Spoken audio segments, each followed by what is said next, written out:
오늘 우리에게 주시는 하나님의 말씀은 민수기 32장 16절부터 24절까지 말씀입니다. 한 절씩 교독하겠습니다. 그들이 모세에게 가까이 나와 이르되 우리가 이곳에 우리 가축을 위하여 우리를 짓고 우리 어린 아이들을 위하여 성읍을 건축하고 이 땅에 원주민이 있으므로 우리 어린 아이들을 그 견고한 성읍에 거주하게 한 후에 우리는 무장하고 이스라엘 자손을 그곳으로 인도하기까지 그들의 앞에서 가고 이스라엘 자손이 각기 기업을 받기까지 우리 집으로 돌아오지 아니하겠사오며 우리는 요단 이쪽 곧 동쪽에서 기업을 받았사오니 그들과 함께 요단 저쪽에서는 기업을 받지 아니하겠나이다. 모세가 그들에게 이르되 너희가 만일 이 일을 행하여 무장하고 여호와 앞에서 가서 싸우되 너희가 다 무장하고 여호와 앞에서 요단을 건너가서 여호와께서 그의 원수를 자기 앞에서 쫓아내시고 그 땅이 여호와 앞에 복종하게 하시기까지 싸우면 여호와 앞에서나 이스라엘 앞에서나 무죄하여 돌아오겠고 이 땅은 여호와 앞에서 너희의 소유가 되리라마는 너희가 만일 그같이 아니하면 여호와께 범죄함이니 너희 죄가 반드시 너희를 찾아낼 줄 알라. 함께 옵니다. 너희는 어린 아이들을 위하여 성읍을 건축하고 양을 위하여 우리를 지으라. 그리하고 너희의 입이 말한 대로 행하라. 아멘. 자, 어떤 마을에 마음씨가 아주 좋은 한 농부가 있었습니다. 아주 착해요. 그런데 그 집들에는 감나무가 한 그루 있었는데 정성을 다해서 이 감나무를 잘 보살폈죠. 가을이 되니까 감이 굉장히 탐스럽게 익기 시작했습니다. 굉장히 기분이 좋았는데 그런데 어떤 감 하나가 보니까 아이들 머리만한 거예요. 감이 이만한 거예요. 이렇게. 아니 세상에 어떻게 이런 감이 열리나. 마음씨 좋은 이 농부는 탐스럽게 열린 감들을 마을 사람들하고 잘 나눠 먹고 이 큰 감을 어떻게 할까 하다가 이렇게 큰 감은 정말 신기한 거니까 특별한 거니까 임금님께 드려야겠다 하면서 감을 들고 임금님께 갑니다. 임금님 이번에 감을 수확했는데 이렇게 큰 감이 이렇게 열렸습니다. 이건 정말 처음 보는 거 신기한 거라서 임금님께 드립니다. 하니까 임금님이 보고 이제 굉장히 기분이 좋죠. 기분이 좋고 이 백성이 나를 이렇게 생각하는구나 그러면서 그래 신하를 보고 여봐라 이 농부에게 큰 상을 내리고 싶은데 이 감만한 사이즈의 무언가를 주고 싶은데 뭐가 있겠냐 하니까 그러면은 임금님 하면서 이만한 금덩이가 있다고 감만한 사이즈로 그래서 이 금덩이를 낑낑거리고 와가지고 그 금을 팔아서 큰 부자가 되는 거예요. 그걸 딱 보고 바로 이웃마을에 사는 심술꾸러기 욕심 많은 농부가 있었습니다. 그 농부가 이거구나 하면서 자기가 잘 아껴서 기르던 그리고 논밭을 잘 갈아주던 소를 임금님께 끌고 갑니다. 끌고 가서 임금님 제가 임금님을 너무나도 존경하는 나머지 뭔가 임금님께 드릴 것이 없을까 고민했는데 제가 가장 아끼는 소입니다. 이 소를 임금님께 바치고 싶습니다. 임금님이 너무 기분이 좋은 거예요. 여보라 농사 짓던 소를 이 귀한 소를 나에게 이렇게 바치다니 정말 기특하고 이 농부에게도 내가 큰 상을 내려야겠다. 어떤 게 좋을까? 내가 가지고 있는 것 중에 정말 특이하고 특별한 뭔가를 얘한테 주고 싶다. 그러니까 그 감을 너무 신하가 들고 온 것은 애기 머리만한 큰 감을 갖고 왔다고 합니다. 욕심을 부리고 뭔가 내가 더 많이 얻으려고 했을 때 더 많이 얻을 수 있을 것 같아요. 그런데 실상은 그렇지 않은 경우가 훨씬 많다는 거죠. 지난주에 우리는 기름진 땅을 보고 하나님으로부터 받은 비전을 저버리는 갓지파와 르우벤 지파를 함께 나눴습니다. 하나님의 은혜로 소유가 많아지고 하나님의 은혜로 삶이 풍성해지니까 얻은 것에 감사하는 마음보다 내가 얻은 것을 지키고 그것을 증식시키고자 하는 마음이 훨씬 더 커진 거죠. 결국에는 그 재산 증식에 눈이 멀어서 욕심이 가득 차다 보니까 하나님과 함께 했던 약속과 비전은 뒷전이 돼버리고 당장의 이익에 눈이 멀어버리고 말았던 겁니다. 그리고 이런 욕심은 나아가서 이스라엘 전체 공동체에게 아주 치명적인 악영향을 미칠 수 있을 만한 나쁜 것이었습니다. 그래서 모세는 불같이 화를 냅니다. 너희들이 어떻게 우리를 이렇게 배신하느냐. 욕심에 눈이 멀어서 너희들 지금 그 옛날 가데스 바네아에서 너희들의 선조들이 저지른 실수를 되풀이할 것인가 하면서 호통을 치죠. 자, 이렇게 모세에게 된통 혼나고 난 다음에 아마 르우벤과 갓지파의 리더십들이 모여서 회의를 했나 봅니다. 그래서 그 회의를 한 중재안을 가지고 나오는데 그 중재안이 바로 오늘 함께 읽었던 16절에서 19절까지의 내용이에요.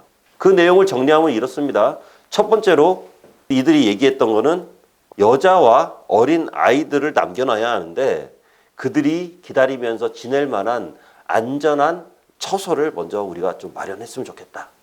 이것이 첫 번째 요구안이었고요. 그리고 두 번째 요구안은요. 장정들은 가족을 남겨놓고 요단강을 건너서 함께 싸울 것이다.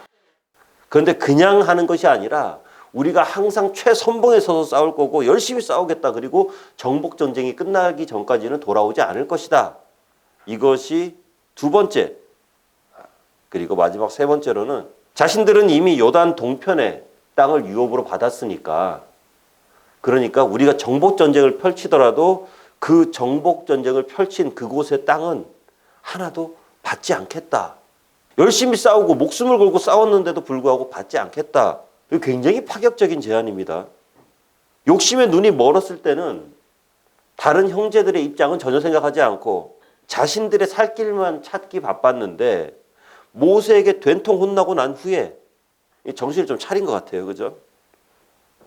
그런데 이런 르우벤과 갓지파의 반응을 보면서 한번 우리의 삶도 돌이켜볼 필요가 있습니다. 순간 이기심과 욕심에 함몰돼서 공동체를 큰 혼란에 빠뜨릴 수도 있었지만 마음을 돌이키거든요. 그리고 오히려 우리는 열심히 싸우기만 하고 그곳에 대한 소유권은 주장하지 않겠다라는 그런 파격적인 제안까지 합니다. 굉장히 괜찮죠. 자신들의 잘못을 금방 뉘우친 거예요. 그런데 우리는요, 의외로 이 잘못을 잘 인정하지 않습니다. 잘못을 인정하기가 힘듭니다. 분명 마음은 아는데, 분명 머리로는 이게 잘못인 줄을 아는데 이걸 인정하는 게 여간 어려운 게 아니에요. 이게 참 힘듭니다. 그리고 이렇게 잘못을 인정하지 않는 이런 모습들은 하나님 앞으로까지 그대로 연결이 되기도 합니다. 분명 하나님 앞에 회개할 것들이 있는데 분명 성령께서 우리의 양심을 움직이시고 그릇된 마음을 성령께서 터치하시죠. 잘못된 마음을 터치하시죠. 욕심과 여러 가지 것들을 터치하시죠. 그런데 그럼에도 불구하고 하나님 앞에 진심 어린 회개가 잘 안 나옵니다. 왜 그럴까? 이렇게 가만히 좀 고민을 해봤어요. 아마도 두려움 때문이 아닐까. 내가 하나님 앞에 이렇게 회개할 때 모든 것들을 그냥 다 있는 그대로 회개하면 좋은데 왠지 모르게 두렵죠. 왜 두렵냐? 부끄러워지고 창피해질까 봐. 예. 부끄럽고 창피할까 봐. 하나님 앞에 면이 서질 않아요. 죄의 딱지를 덕지덕지 붙인 모습으로 하나님 앞에 서면 안 될 것 같아요. 나의 있는 모습 그대로를 보여드리면 안 될 것 같아요. 하지만 하나님 다 아시거든요. 다 아세요, 하나님. 우리의 모든 것들을 다 아십니다. 우리가 두렵고 창피해서 회개하기 힘들어한다는 것마저도 하나님께서는 다 알고 계십니다. 그런 우리가 정말 큰 맘 먹고 하나님 앞에 회개할 때 하나님께서는 그런 우리에게 자유와 기쁨과 죄사함의 평안을 주시는 줄로 믿으시기 바랍니다. 그리고 그렇게 회개했다면 회개에 합당한 삶을 살기 위해서 노력하면 돼요. 노력해서 잘 안 됐어요? 그럼 또 회개하고 또 노력하면 됩니다. 죄에 대한 인식과 돌이킴, 회개와 평안을 삶 가운데 온전히 이뤄내는 우리 모두가 되기를 주님의 이름으로 축원합니다. 자, 르우벤과 갓지파가 이런 파격적인 제안을 딱 해옵니다. 우리는 아무것도 받지 않겠다. 그런데 모세는 그 제안을 들으면서 마냥 호의적으로만 그 제안을 받아들이지는 않습니다. 20절에서 23절까지의 말씀을 보면은 모세는 너희가 그 약속을 온전히 잘 지키면 너희들이 원하는 요단 동쪽을 얻을 것이라면서 이 약속을 반드시 잘 지킬 것을 다짐을 하거든요. 그런데 이 다짐을 하는 이 말씀 가운데 굉장히 특이할 만한 점이 한 가지 있습니다. 이렇게 다짐을 시키면서 모세는요, 이 여호와라는 단어, 이 여호와의 이름을 7번이나 반복적으로 굉장히 많이 사용하고 있다는 거죠. 여호와 앞에서 반드시 요단강을 건너, 여호와 앞에서 반드시 싸우고, 여호와 앞에서 복종시키고, 여호와 앞에서 무지하고, 그렇게 되면 여호와가 진노하. 하나님께서는 분명히 여호와의 이름을 내 이름을 망령되게 사용하지 마라, 함부로 사용하지 마라 라고 말씀하셨거든요. 그런데 모세는 지금 이렇게 짧은 문장을 이야기하면서 하나님의 이름을 이렇게 막 집중적으로 반복적으로 사용합니다. 모세오경 어디를 봐도 이렇게 하나님의 이름이 집중적으로 반복적으로 사용된 곳이 없을 정도로 이렇게 모세는 여호와 하나님의 이름을 말하고 있죠. 아마도 모세는 비록 마음을 지금 돌이켰다고 할지라도 한때 인간적인 생각에 사로잡혀 있던 지파들에게 하나님의 이름을 좀 각성시켜주고 각인시켜주고 싶었나 봅니다.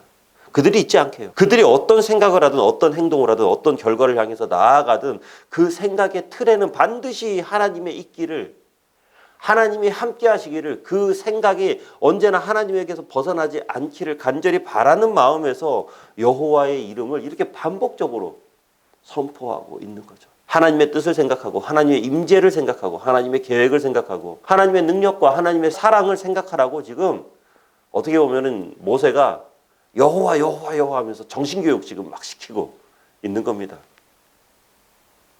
우리는 각자의 모습을 가지고 이 땅을 살아가고 있습니다. 어떤 분들은 굉장히 눈코 뜰 새 없이 바쁜 삶을 살아가기도 하고요.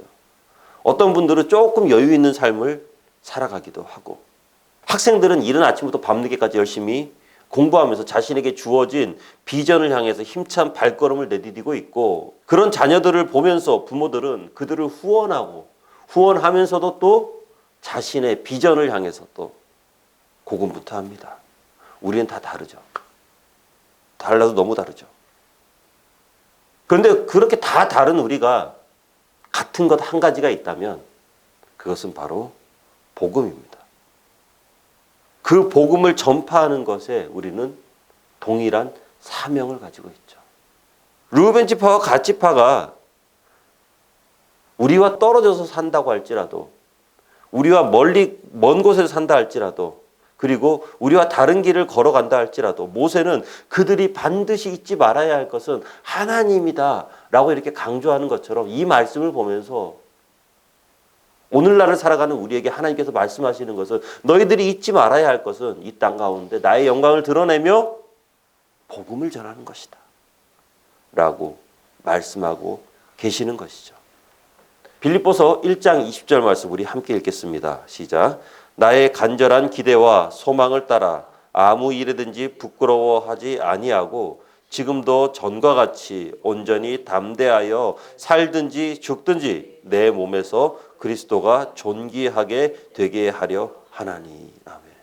모세가 백성들을 향해서 여호와 하나님을 잊지 말고 살아가라고 한 것처럼 우리의 삶에서 예수 그리스도의 복음이 잊혀지지 않기를 주의 이름으로 축원합니다. 어떤 모습으로 살아가든 무엇을 하며 살아가든 어디에서 누구를 만나 어떤 대화를 나누든 우리의 입술은 복음의 메시지를 담아야만 하고 우리의 행동과 우리의 표정과 우리의 몸짓을 통해서 그리스도가 존귀하게 되기를 간절히 소망합니다. 자, 모세가 이렇게 정신교육 막 시키죠. 여호와 하나님 앞에서 너희들을 똑바로 해야 돼. 잘 살아야 돼. 여호와 하나님 앞에서, 여호와 하나님 앞에서. 그렇게 하니까 25절, 27절 이제 이후의 말씀인데요. 보면은 르우벤과 갓 자손들이 이 모든 약속을 우리가 철저하게 꼭 지킬 겁니다. 우리 정말 잘할게요. 모세 영감님 걱정하지 마세요. 우리 정말 잘할 겁니다. 예. 맹세하는데요. 정말 잘 지켜졌을까? 이게 지켰다고 말하기도 힘들고 또 안 지켰다고 말하기도 힘듭니다. 그들은 분명히 가나안 정복 전쟁의 최선봉에 서서 용감하게 싸워요. 용맹스럽게 싸우고 큰 공도 많이 세웁니다. 그리고 가나안에서 싸운 것에 대한 어떤 대가도 요구하지 않고 쿨하게 딱 돌아서서 요단 동편으로 자신들의 가족이 있는 곳으로 돌아가요.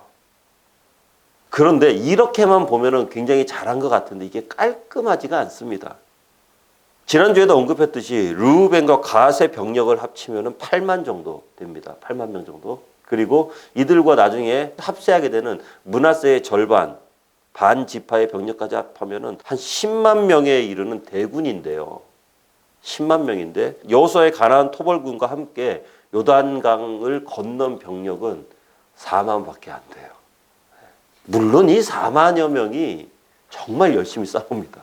최선봉에 서서 싸우고 혁혁한 공도 많이 세워요. 7년여간의 정복 전쟁에서 큰 공을 세웠음은 누구도 부인할 수 없는 사실입니다. 하지만 10만이 넘는 대군이 있는데 불과 4만 명 정도만 보냈다. 이것은 뭐 양적으로 질적으로 큰 차이를 느낄 수밖에 없는 거잖아요. 4만 명의 정예병이나 씁니까? 뭐 정예병을 보냈을 수도 있고 그건 아무도 모르는 거지. 그래서 여기서 중요한 건 뭐냐면 한번 하나님의 약속에서 이렇게 딱 벗어나다 보니까 그리고 그 하나님의 약속에서 벗어난 곳에서 내가 있겠다라고 하다 보니까 문제가 이 약속 안으로 들어와서 뭔가를 하려고 하는 것 이게 뭔가 어색하고 깔끔하지가 않습니다. 맞지 않는 옷을 억지로 입으려는 것처럼 이상해요. 뭔가 이상해요. 왜 그러냐 하면은 아무리 잘 하려고 해도 이미 그들의 스탠스는 어디예요? 하나님의 약속 밖입니다. 하나님의 비전 밖에 있다는 거죠. 사랑하는 성도 여러분, 하나님의 꿈과 비전을 마음에 품고 살아가시고 그리고 그것을 향해서 나아가신다면은 그 모든 것들을 반드시 가나안 안에서 이루시기를 바랍니다. 하나님의 계획 안에서 이루시기를 바랍니다. 나의 꿈을 펼치기 위해서 나의 젊음을 펼치기 위해서 아버지의 품을 뛰쳐나갔던 탕자 있잖아요. 그 꿈이 이루어졌나요?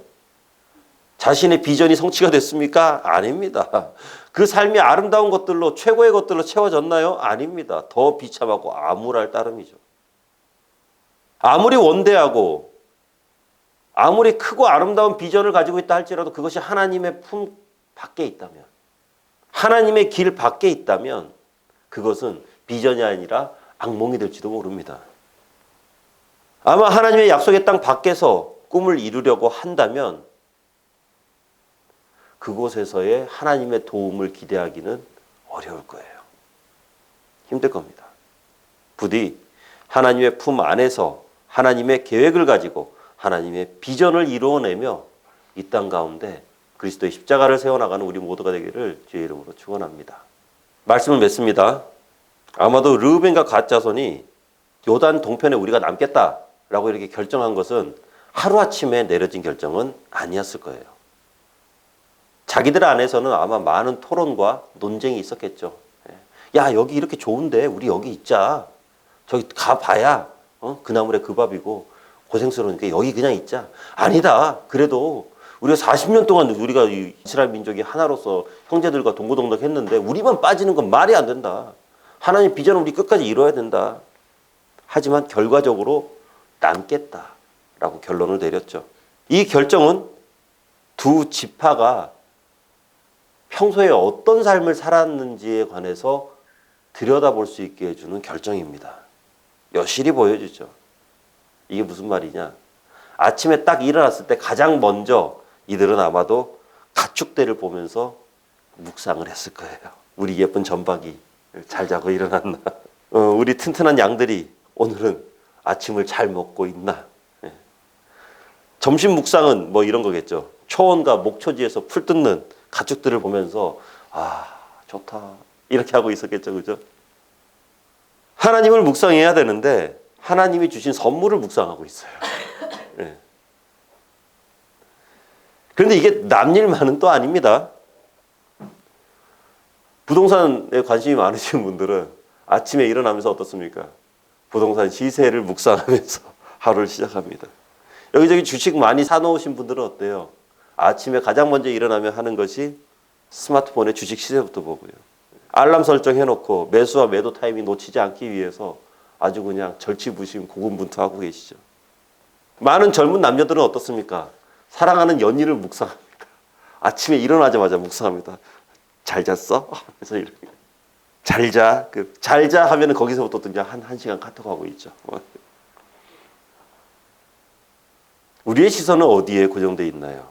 하나님의 비전 밖에 있다면 하나님께서 자, 우리 이곳으로 가자 할 때, 하나님께서 떠나라고 할 때